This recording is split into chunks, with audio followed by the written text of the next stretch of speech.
Well, hello and welcome. Happy Friday. Today is Friday, August the 19th, and this is Backyard Beekeeping Questions and Answers, episode number 172.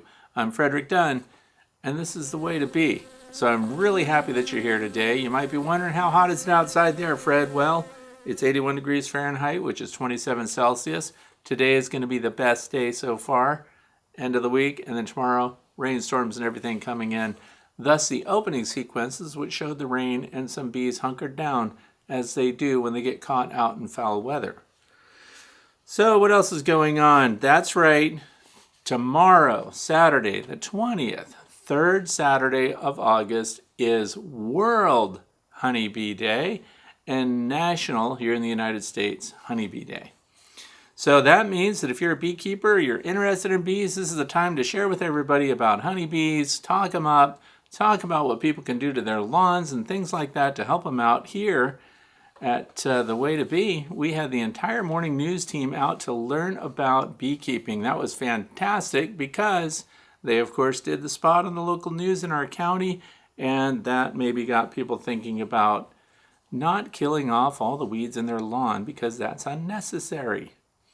So, which at the same time, the garden center in our area is advertising, kill those weeds, get all those weeds out of your yard. But for beekeepers, it's different. Try to influence as many people as you can.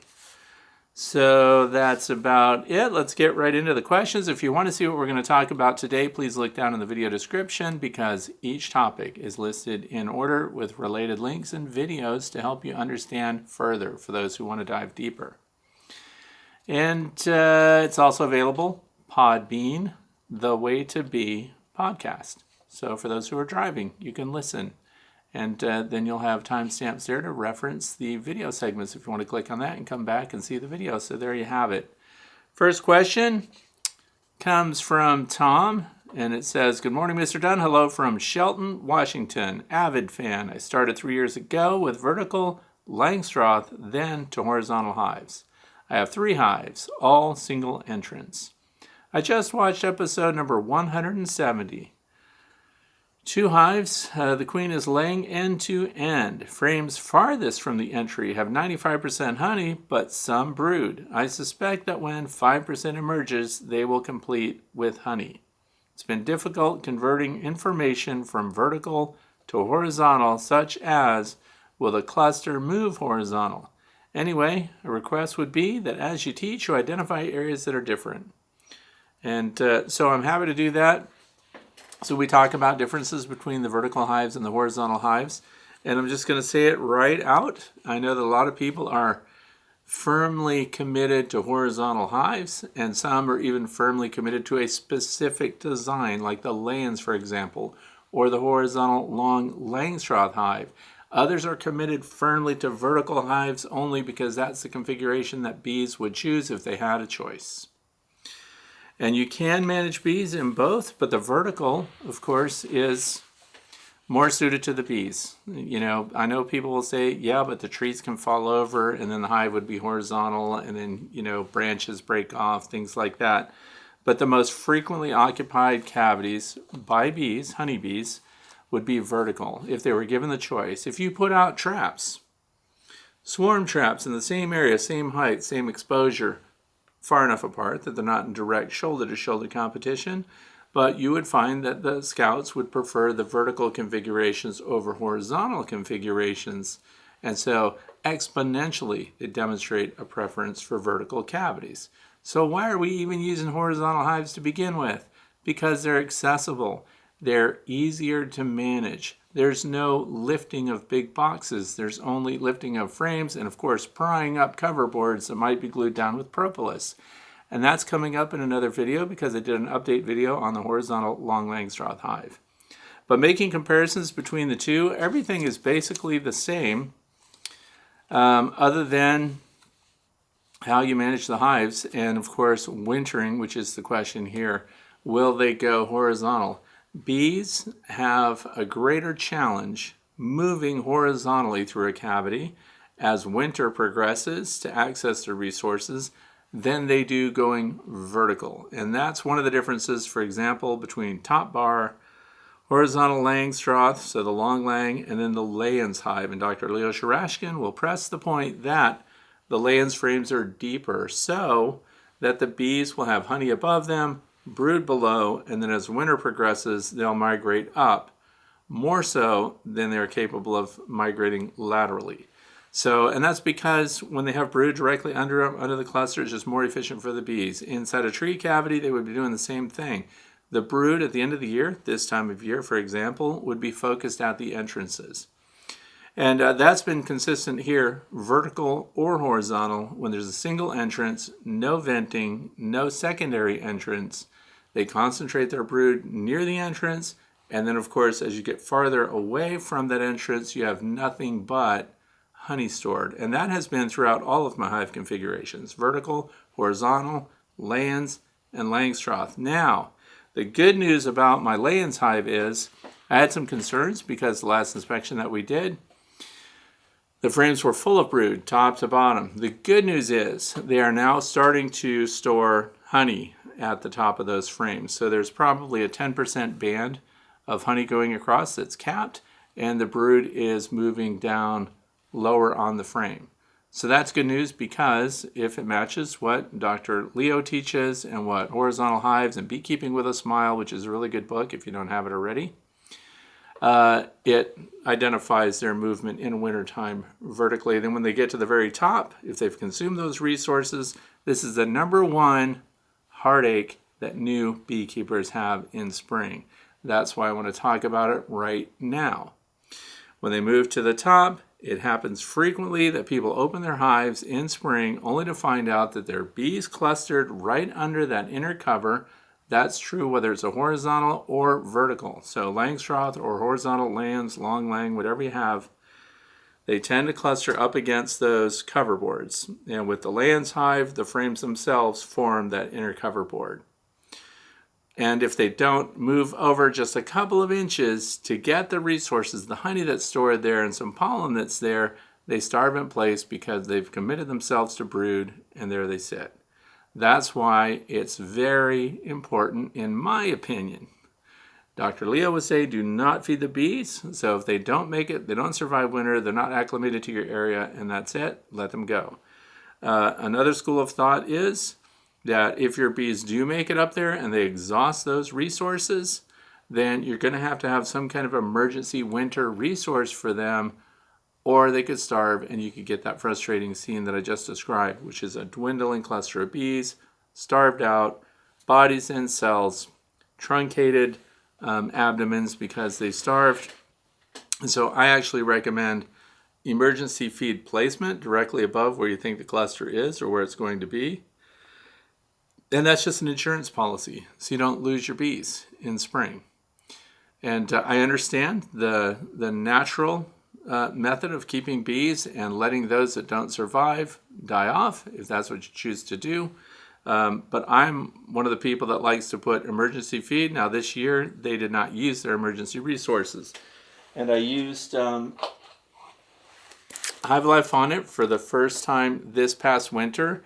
And most of the bees used up about a 2 or 3 inch diameter area of it, so they really didn't need it, and they still had honey. And I also had added insulated inner covers, so their demand for that resource was less because once they got to the top of the hive, they were encapsulated with a warm bubble, for lack of a better description.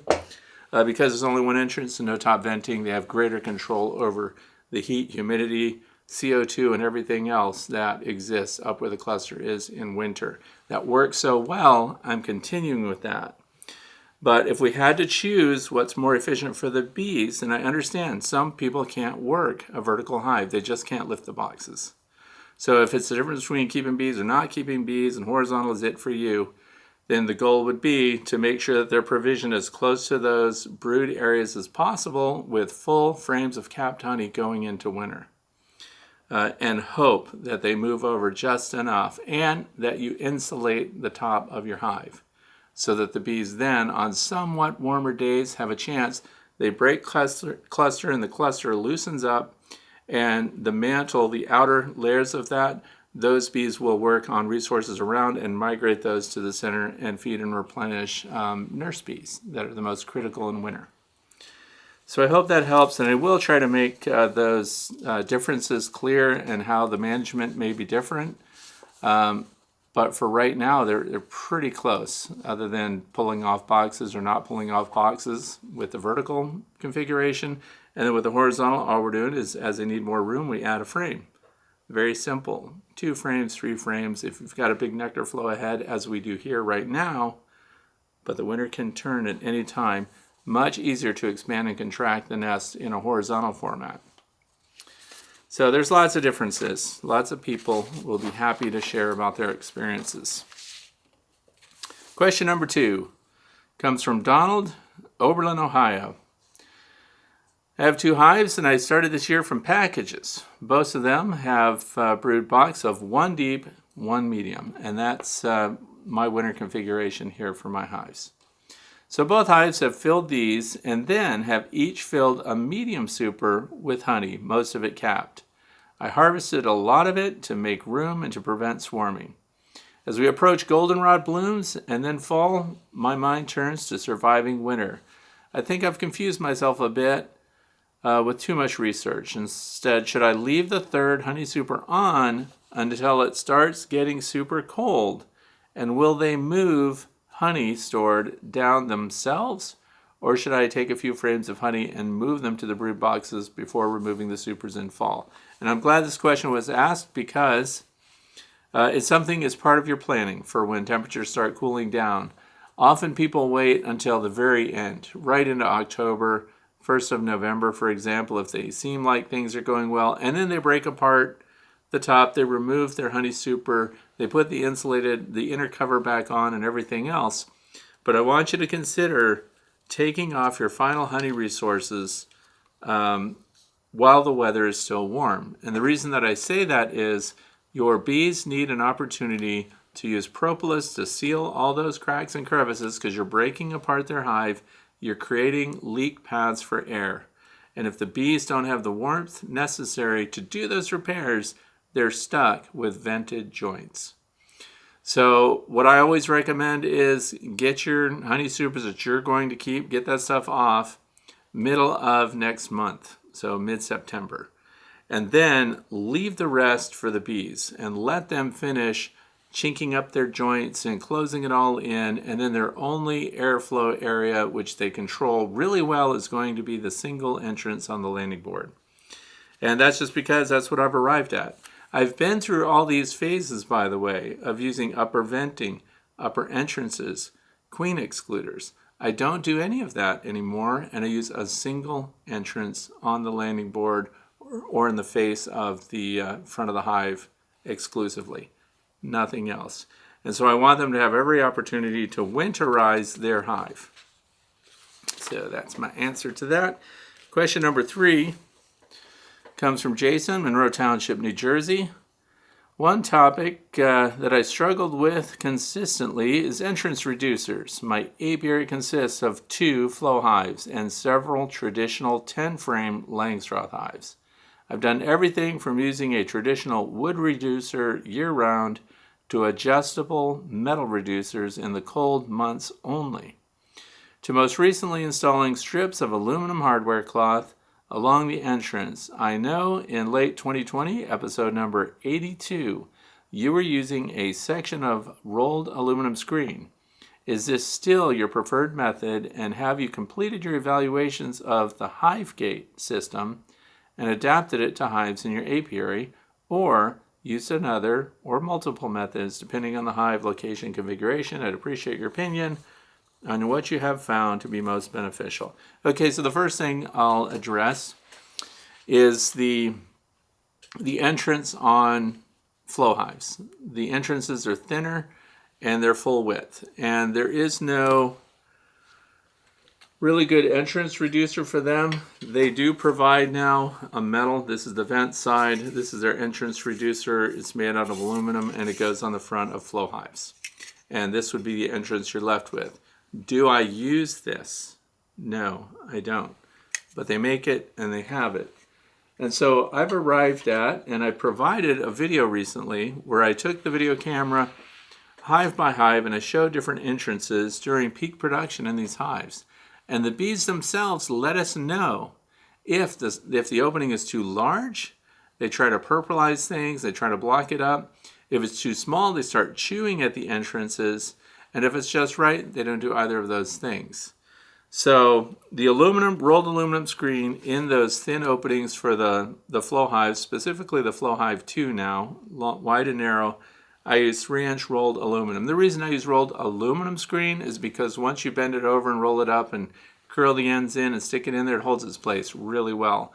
In fact, the bees will purplize the edges a little bit, and because it's screen, the honeybees have the option to purplize the entire screen.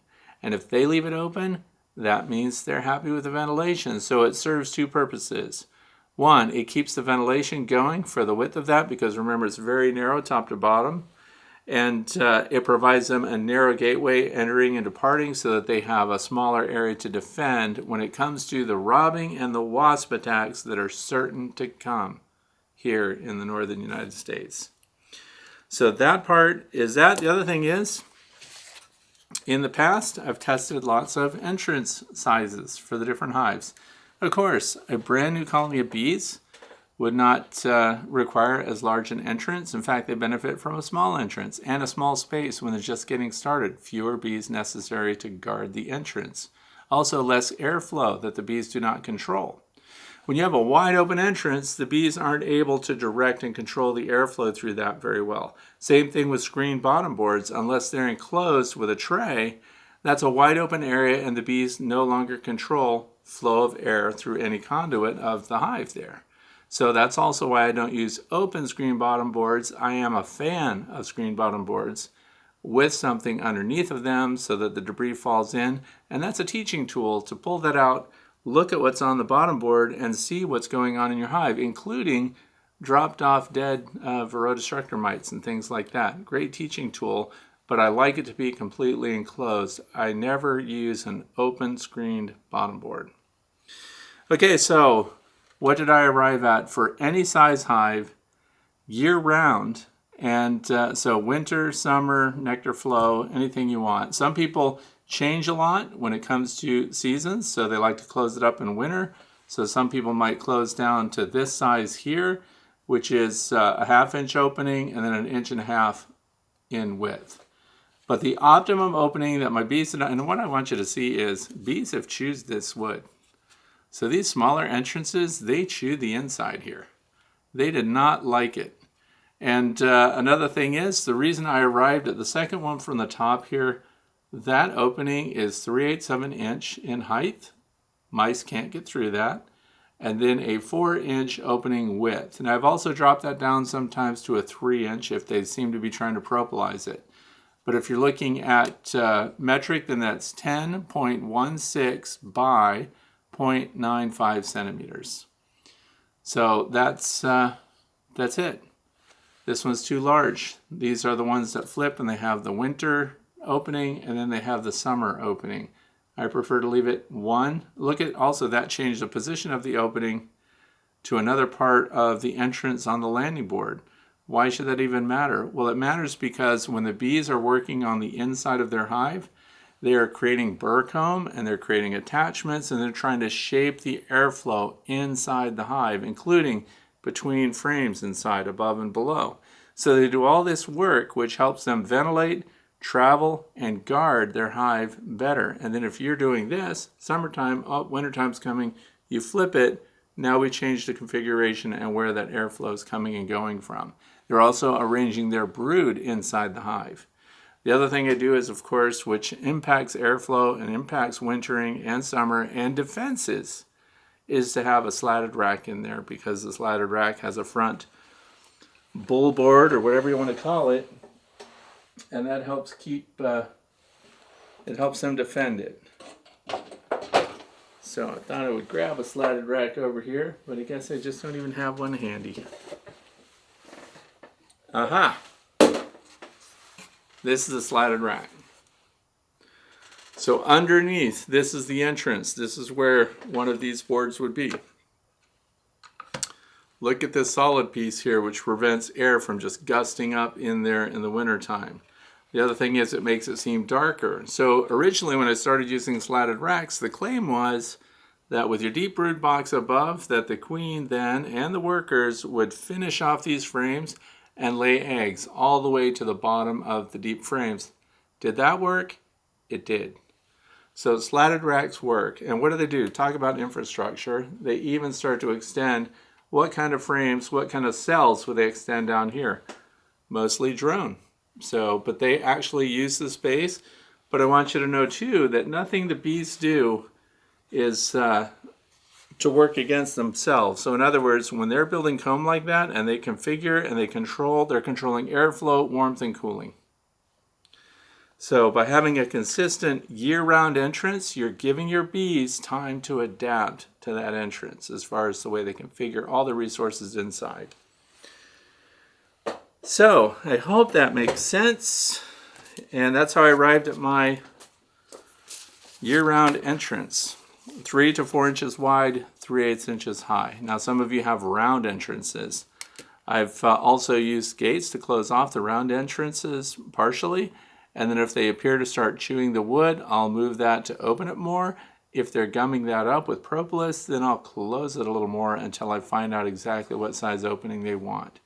And we're testing different opening diameters and even the length of the opening, the length of the entrance, up to 6 inches on these observation hives that we have. So it gives me an opportunity to see how they use those entrance spaces, diameters, lengths, and everything else. The last part of this was the update on the hive gate. The hive gate, the information, these are the hive gate entrances. One of the strongest things that they did was provided your bees with better protection when it came to defending the colony against wasp attacks and even against attacks by other colonies of bees. Now, if your colony has dwindled, if they're small, if they're queenless, if they're already sickly or something like that, this is not going to help. The other thing that I figured out going through these for myself, and I've not seen the results, the compiled results of the survey that they sent out to everyone that was using these, that's actually being compiled by the educational department at Better Bee. So I haven't heard anything. And maybe people were not good at responding and giving their results. Everything people have shared with me related to these hive gates is that they worked really well, especially those in Washington State where they were losing a percentage of their hives every year to wasp attacks. So here for me, some of the hives I went through winter with singles and others I did doubles.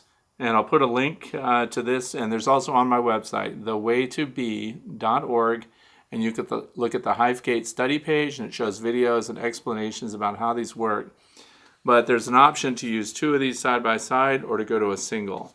I've changed to singles for summer and winter. I have a colony right now with a single, and it's maxed with honey. And so all the activities, it does not impede queen flights, virgin queen flights. Drones get through it just fine.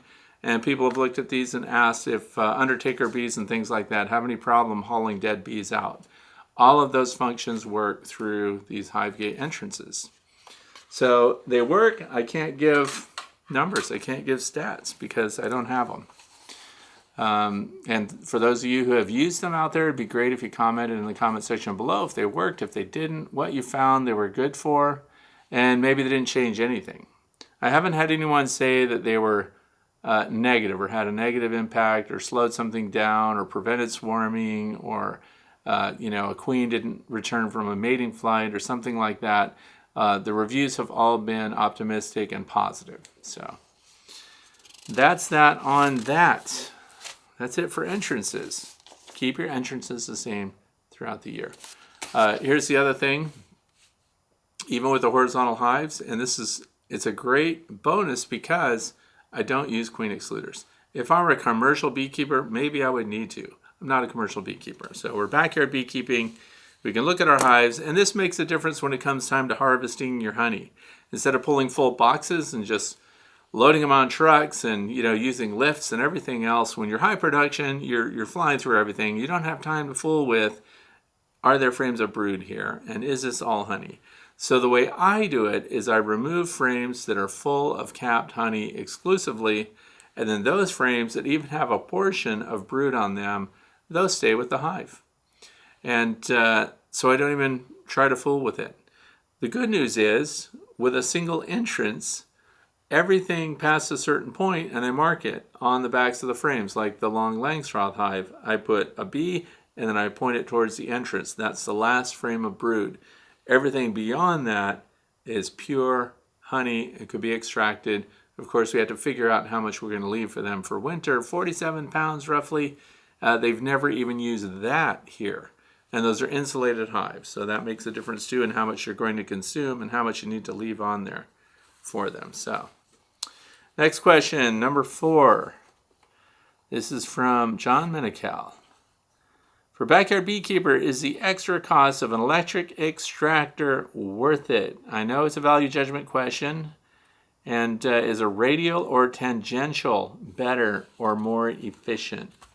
Okay, when it comes to efficiency, now here's the thing. Again, I've been keeping bees since September of 2006. I had a hand crank extractor that was tangential. And you might be sitting there going, what is tangential and radial?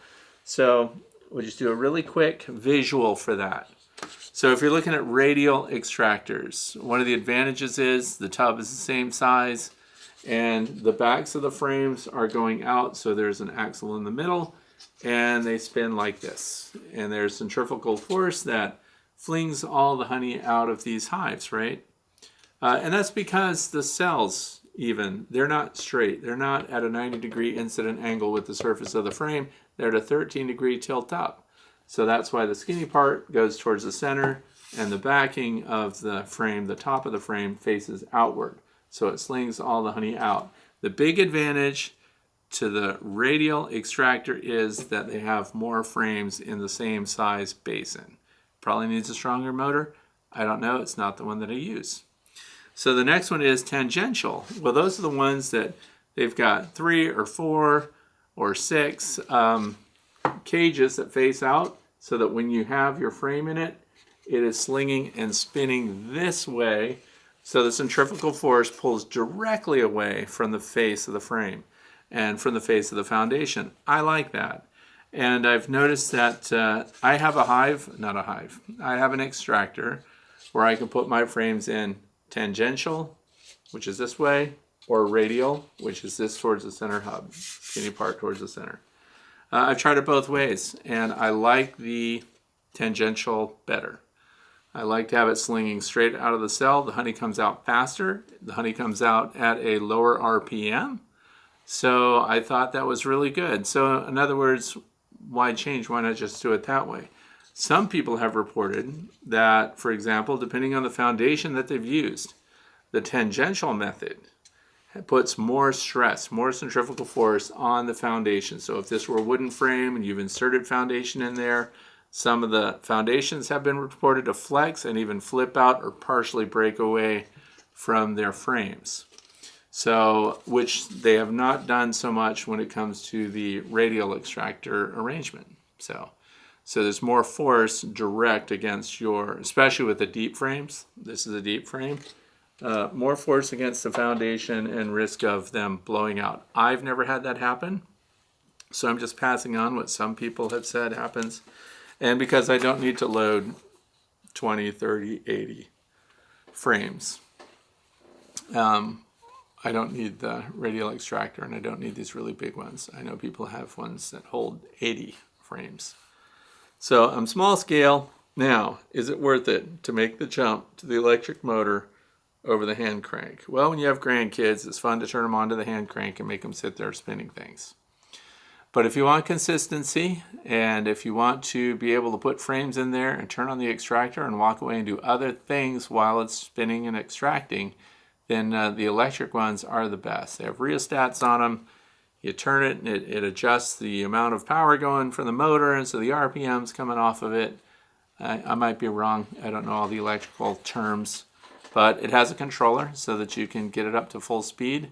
And if they're a little bit unbalanced, then you can keep it nice and slow until they sling out enough that you balance them up. So that's probably the other drawback too. If you have just a few frames, 2, 4, 6, 8, if any of those frames are really thick and heavy and others are thinner or incomplete, you'll have more unbalanced problems than when you have the radial extractor and you can put a whole bunch of frames in there.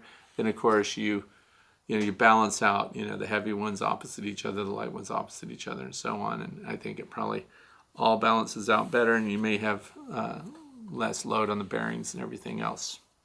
So, is it worth it? To me, absolutely. If time is money, then yeah, it saves a lot of time, it's consistent, and you don't end up with a really big right arm and a really small left arm from cranking your extractor. So that was number 4. Number 5.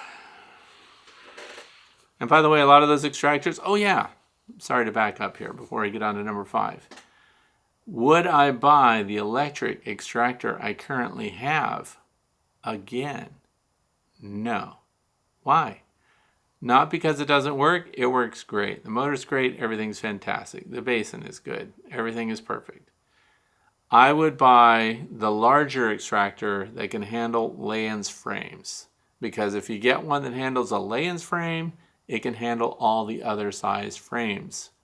So I ended up buying one that handles the largest deep standard Langstroth frame, and so I wish I had waited and figured out that I could have bought the Layens for roughly the same price and then been able to handle any kind of frame size, because I'm in a pickle with my Layens frames that are all full of honey. I'm going to be making cut comb and probably crush and strain, and that's not as efficient. Okay, so back to question number 5. This is from Charles.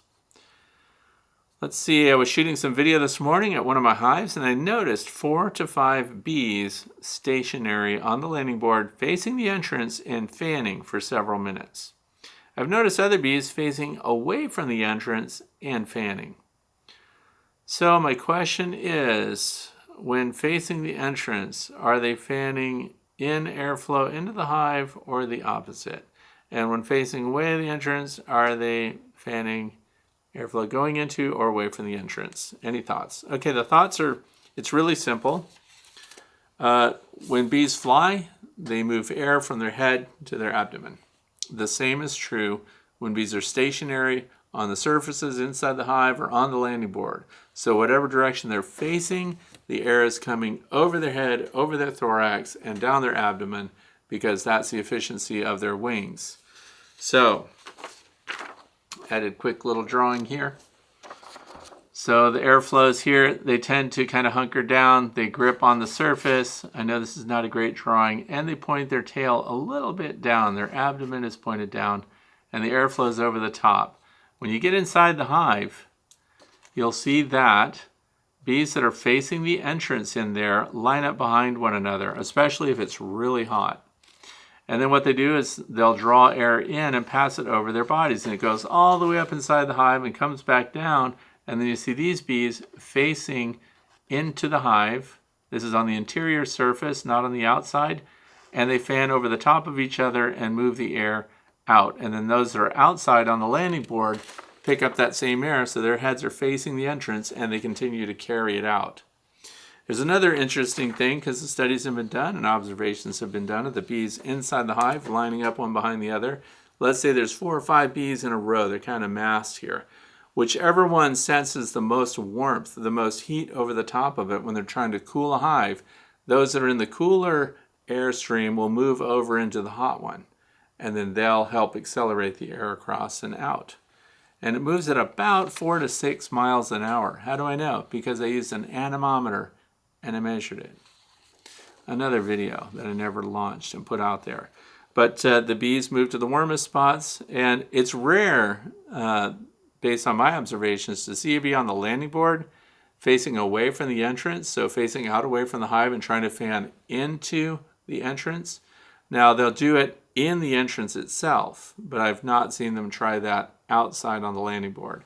But we do see them on the landing board facing the entrance and fanning, helping to continue to draw that air out and away. And it's really interesting too, after there's been a rainstorm or something, you see how quickly they dry the landing board in the area where they're venting and where the bees are lining up to move the air.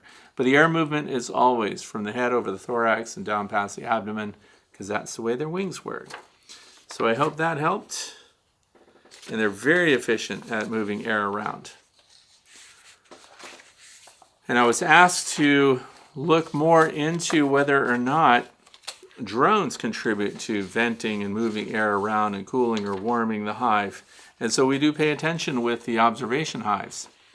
And I look now, because I got that question, so I look now intentionally at the drones that are on the brood areas, usually because that's where the nurse bees are and that's where they're picking on them to get fed.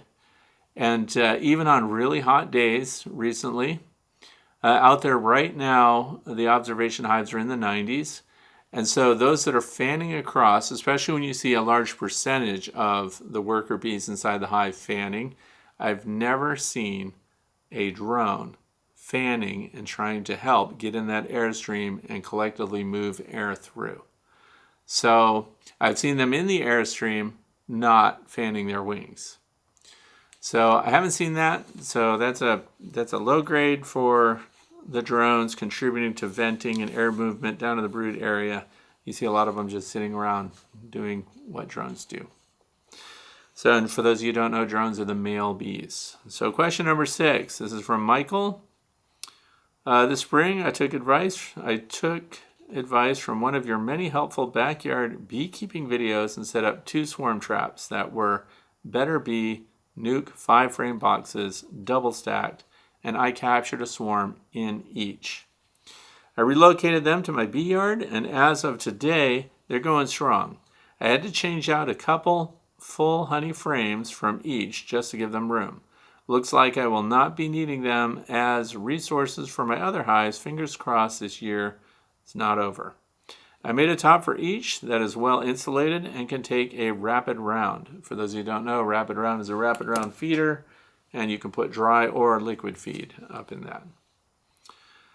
So if it's needed, if they are going to last the winter, Nashville area, and do you close off the 2 1-inch diameter vents on the back of the Better Bee bottom box, or do you leave them open for moisture? And I'm glad that Michael mentioned this. I made a drawing today. So these are, I want to make sure I'm not sharing anybody's email here. When you look at this on the bottom, this is what the nucleus box front looks like that come from Better Bee. And by the way, they are my favorites. They're made out of wood, they're pine, they have a hole in the front. You also have the option to purchase the kind that has a detachable bottom board, and then of course you've got an entrance reducer on that. But when it comes to the nucleus boxes, I really like these. They have a fixed bottom board attached to it, and at the front, migratory cover. This is a profile view of that migratory cover. And what we're talking about is the front has an entrance here with a control wheel on it. And then here's that entrance. But in the back, they've included these 2 holes that are just above the center of the back. And the reason I think that they did that, and they do cover them with screens, so it's not an entrance for the bees, but it provides extra ventilation. And I think that's because they're nucleus boxes, and that they're designed for people to put nucleus frames in them and sell that as a unit, and then it goes through shipping, which means somebody's stacking all these boxes together. If you notice these overhangs on these migratory covers, they will butt up against each other and prevent those holes from being blocked. So in other words, you can't push another box directly against it because that migratory cover has that overhang there, 3/4 of an inch, that keeps that airspace. So I think in shipping, if you were moving a whole bunch of these, you would need those 2 holes in the back. So what do I do with all of my nucleus boxes that come from Better Bee that have those holes? I use hot glue, and I take a piece of wood and I put wood glue. So I use Titebond 2 or Titebond 3.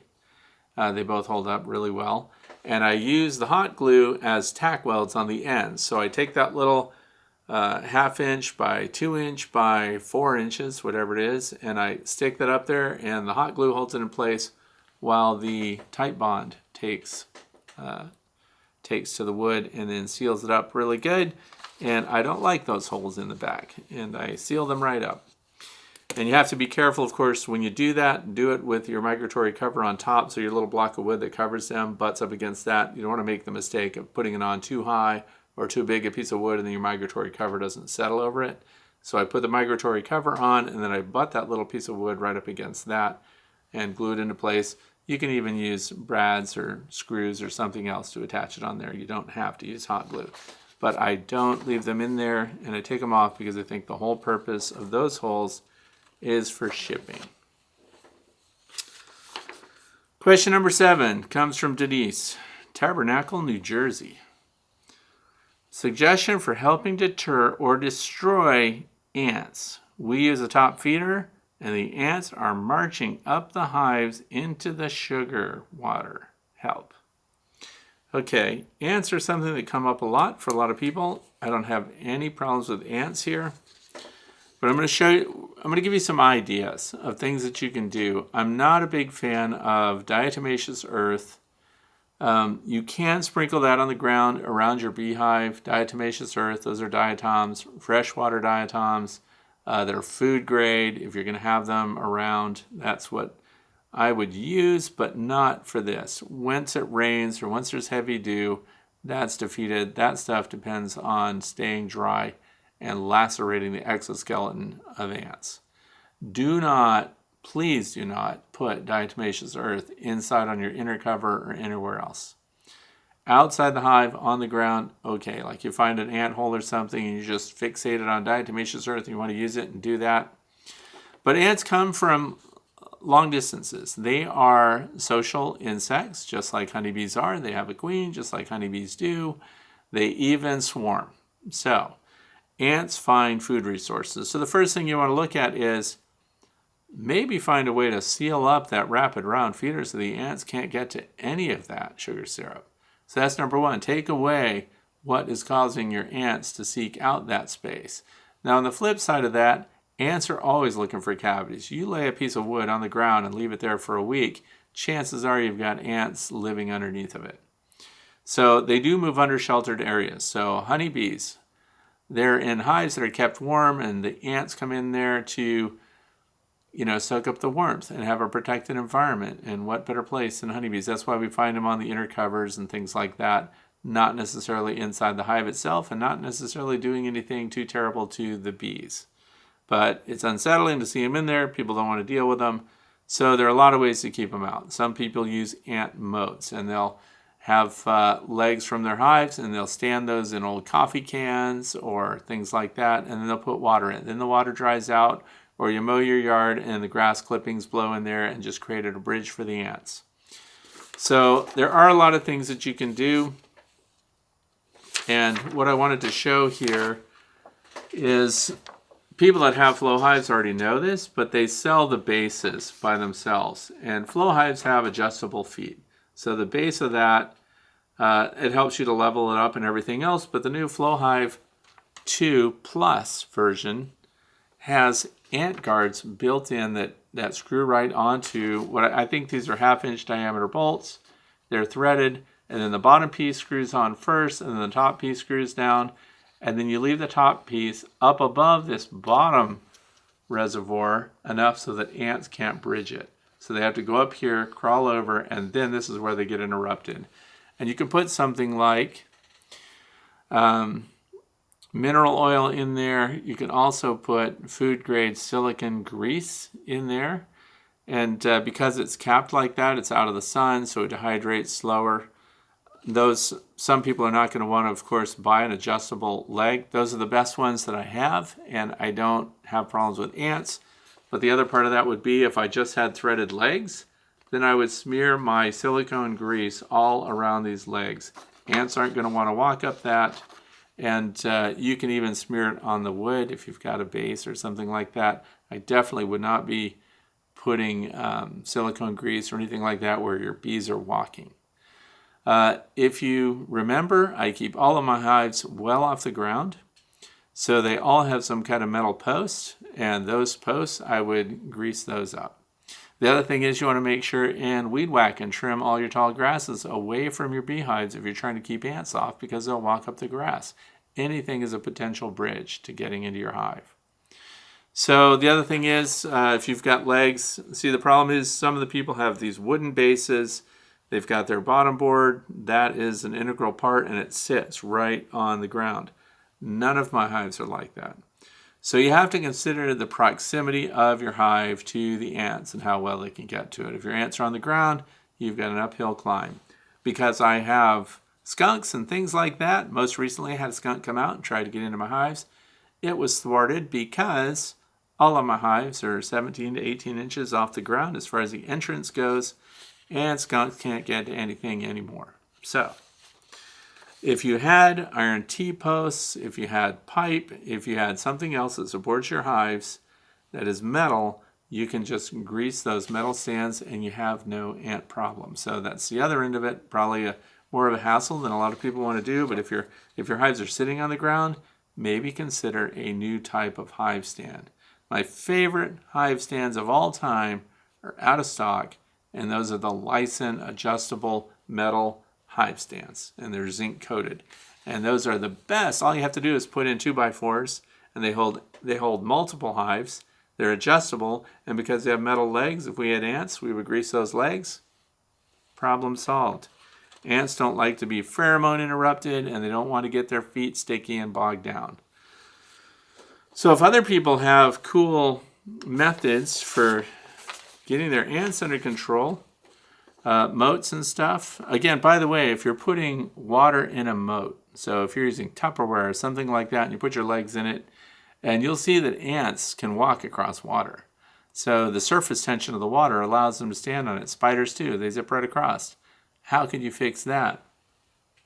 Oh, I just happen to have Dawn Ultra Free and Clear, which by the way is good for mite counts, but it's good for a lot of other things. You add a little dish soap to that water, breaks the surface tension, increases the wetting ability, and ants go to walk across it like they think they can, and down they go, and they drown in it. Now, if you don't attend to that, you'll have enough dead ants and dead insects in that water that they'll eventually walk over the carcasses of the dead, so you do have to do some kind of maintenance. But this is just some ideas, get the wheels going. If I had ant problems, I would probably be out there experimenting and trying new things, but I don't.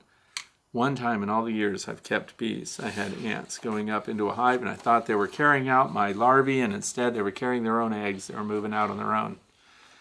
So, emergency averted. Question number 8. Richard, Clifton, Colorado. You mentioned, I think, that you were previously Navy. As an older sailor myself, I'm wondering what your job was. CB? Haha. Just kidding. But seriously, would you explain about scout bees? Are they foragers or?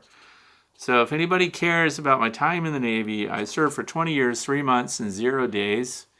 And I was non-traditional in a lot of what I did. I had what was known as a base rating. So I was a hull technician, which are the ship's jack of all trades. They're the welders, the carpenters, the pipe fitters, the steel workers, sheet metal benders, laggers, firefighters. I was a fire marshal even. I was a crash and rescue on-scene leader for flight decks. So firefighting is part of my background. I did a lot of different things through the years, and I changed jobs, profoundly different jobs. But I will fast forward you. I had a lot of years at sea. I was in a seagoing rate. Hull technicians are seagoing people. And later, I met a guy in Beirut, Lebanon that was doing non-destructive testing and inspection. So this guy was certifying high-pressure pipe systems, structural, propulsion, nuclear, conventional. These inspectors, these were pretty sharp people. It just happened to be from my own rate, so I pursued non-destructive testing and inspection. I went out to school in San Diego, California. Long story short, I ended up being an examiner. That's a level 3 in non-destructive testing. And that means you can no longer be tested, and you in turn certify inspectors and operators that inspect surface and submarine vessels, including deep submersibles. So I have a lot of really interesting research and development experimentation going on.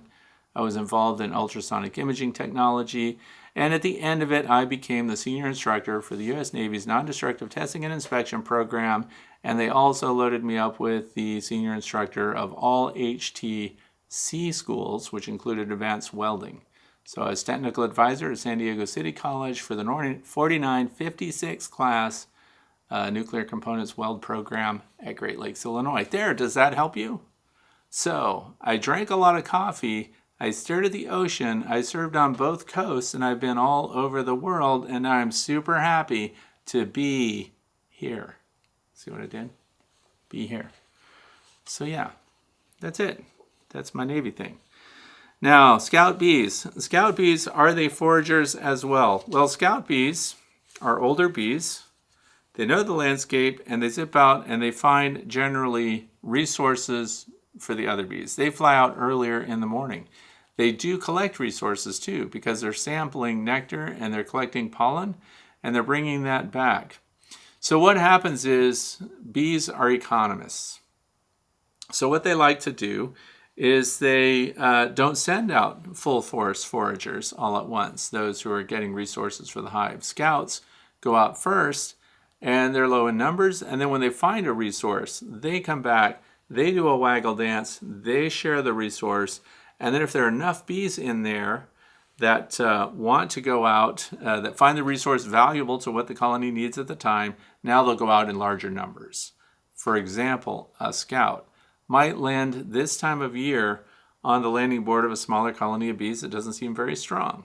And then that scout will get past the guards maybe, and it'll get some of the honey from that hive. And then they'll zip back and they'll share that honey, and then they'll come back with a whole bunch of foragers, and that's when the forces increase, and now you've got a mob scene on your hands where they've all gone in. So the scout is kind of the advance for the colony of bees.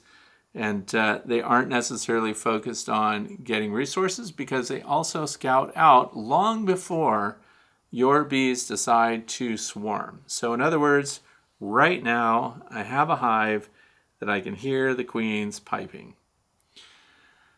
And what that means is they are capped in their cells, so they've got queen cells, and they either have already swarmed or they're about to swarm soon. Scouts go out in advance of that happening inside the hive, and they search far and wide for cavities to occupy.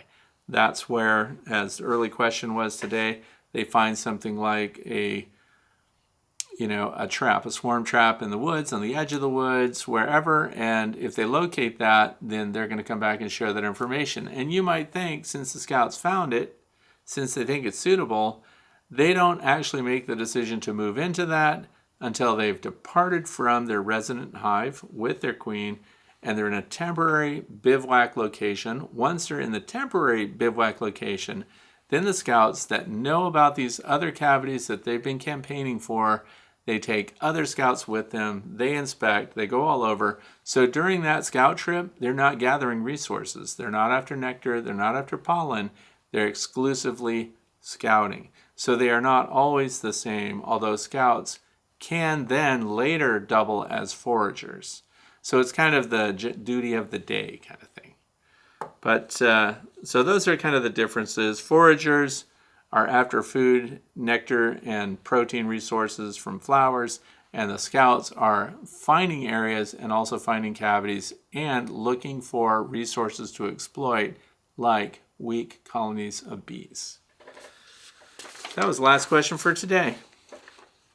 So here's the fluff. We did I did a video so that I ran out of time and couldn't share with. So the next video that's coming up, I'm showing what happens after we've had a period of cold weather, after the rain has fallen, and the bees have been kind of cooped up in their hive for a long time, and then we get a sudden warm spell and things dry out. This is when you could walk by your beehive and it looks like they're about to swarm. All of a sudden there's hundreds of bees in the air. So what I did with this upcoming video, and I already have the footage, I just have to edit and get it to you guys. But they were all looking like a fire drill. So fire drills are when bees are making preparations for swarming and they're coming out all in big numbers and they're going back in. Another reason that you would see a lot of bees flying in front is when there's a sudden warm up, which is what happened. So I did slow motion sequences and I did standard speed sequences so you can see and hear what that looks like. They're not preparing to swarm. But the only way to know for sure then would be to look inside the hive and see if we still have eggs, because in preparation for swarming, the queen would be reduced in her diet by her retinue of nurse bees, and they would chase her around and cause her to lose weight so that she's capable of better flight, which means she's not been egg laying. So if you do a cursory inspection of the hive, and that's what I try to demonstrate, kind of a quick inspection where we don't look at every frame, we look specifically for eggs and how and where to find those. So then once we find the eggs, we know the queen has been laying and she's still in lay within the last 3 days. Unlikely that they're making preparations for swarming. The other thing I would look for in the brood area would be, of course, queen cells. Now the hive that I've got that's about to depart is a observation hive, of course. And here's the thing, this is why I don't want you to feel bad. When you keep your bees, someone mentioned they're keeping ahead of swarming, preventing swarming by adding boxes and things like that. If your hive fills up this time of year, just ahead of a nectar flow, even though we have storms coming in, just adding a box may not stop that. You've created more space, that's good, that's one of the triggers. But if it doesn't already have drawn comb, they may not engage in comb production at a time when they're already demonstrating that they're preparing to swarm. So if you're going to expand the space, if you're going to add another box and you're trying to head off an imminent swarm, then you need to have drawn comb ready for them to fill and work right away. And that can stall things. Storms can stall things, but you also kind of need to find those queen cells, and if they're fully capped, you're down to days, if not hours, and you need to get the queen that's in there out of there with a bunch of those bees and create a nucleus hive as an insurance policy so that when they do produce their new queen, if she flies out and does not come back mated and they end up queenless, you have the resource hive to put back in. The greatest risk in that scenario is that you end up with another hive that you didn't plan on having. The good news is if you have those small nucleus boxes, it was demonstrated by my bees last year that I could do swarms and divides and things like that into small 5-frame deep nucleus boxes, even going into September, and have them build up enough resources to survive winter. So that's the fluff on that. The other thing is I went out to check my salt drinkers. So I have quart drinkers out for the bees. Next to freshwater sources, I have 1 teaspoon of sea salts per quart of fresh water in these secondary drinkers. They were all empty. Every one of them is being hit by the bees. So I filled all of those up this morning and I checked them just an hour before I started to do this presentation, and the bees are all over them. So their demand for minerals and salt right now is at a high point. So for those of you who like to experiment, you've already got your fresh water out there. This is not in place of fresh water. And please don't add sea salts. Those of you who are feeding sugar syrup, leave your sugar syrup as water and sugar only, and then provide minerals and salts separate, free choice, as you would say. Okay, also don't forget, it's National Honeybee Day, World Honeybee Day, so you should know that as a beekeeper, so you can be the one to tell people about it and explain the importance of the bees in your neighborhoods and try to campaign with every person who cares to hear you talk about your bees. What else is going on? And that's it. Watch for the upcoming Long Lang video. Enjoy the slow motion sequences that I'm going to close out with. And I hope you got something out of today. And thanks for being here with me and spending your time. Please click the thumbs up so that you'll know that you've seen this video. Thanks a lot. Have a great weekend.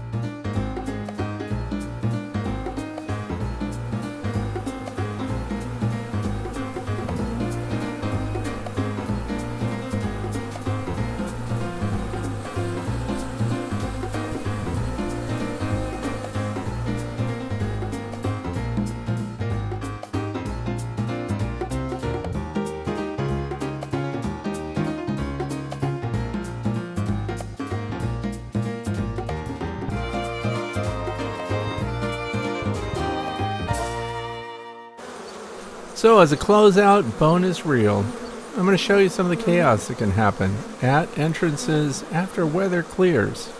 When it's cold outside and it's raining, your bees are cooped up and they don't like it this time of year because we have goldenrod, we have clover, we have nettles, we have asters coming in, and the gold rush is on both for pollen and nectar. And this is the Long Lang Straw horizontal hive, and it is gaining weight rapidly.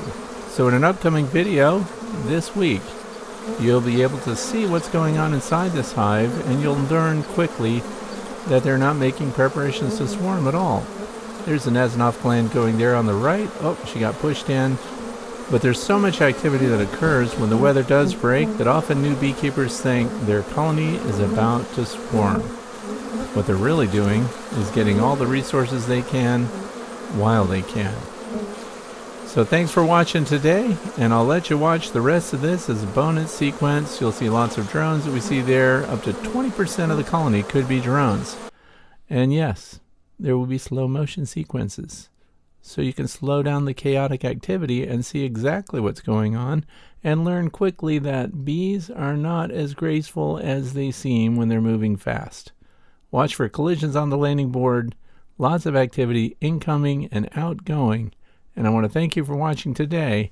Enjoy these sequences and the music. Have a fantastic weekend.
Mm-hmm.